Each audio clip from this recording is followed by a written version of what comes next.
Uyon ang pipila ka driver sa Jansan nga mogamit ang mga enforcers og wheel clamp, usa ka ekipo nga ginagamit batok sa naga-illegal parking nga mga sakyanan. Ginagamit kini aron mapugngan ang ligid sa sakyanan nga makadagan o kinahanglang mobayad ang driver sa bayolasyon niini aron matangtang ang clamp sa ligid sa gimanehoang sakyanan. Usa sa mga miuyon mao si Michael Manguntawar.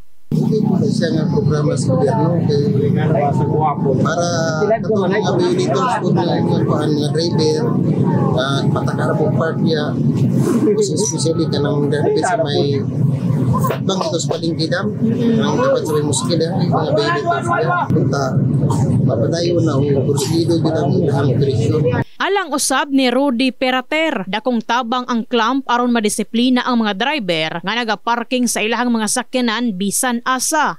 Driver, ma-learn po sila na sunod, parking nila, magbawal. Parking sila na bawal, clamp. So, inisunod nila, parking sila sa tama. Okay na po.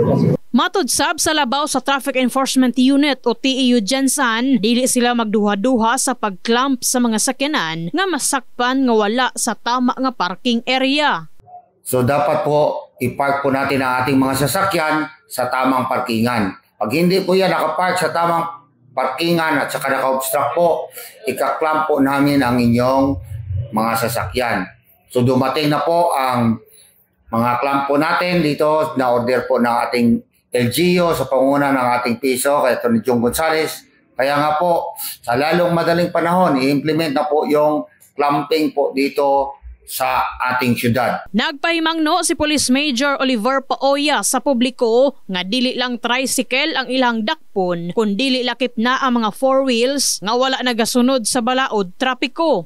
Maging responsable po tayo, disiplinado mga driver, huwag pumarada kung saan-saan para po ma-avoid natin na maklamp po ang inyong mga sasakyan at hindi po kayo makapagmulta. Hindi lang po tricycle, pati na yung mga van, pick up na namamasada, hindi yan namin sasantuhin.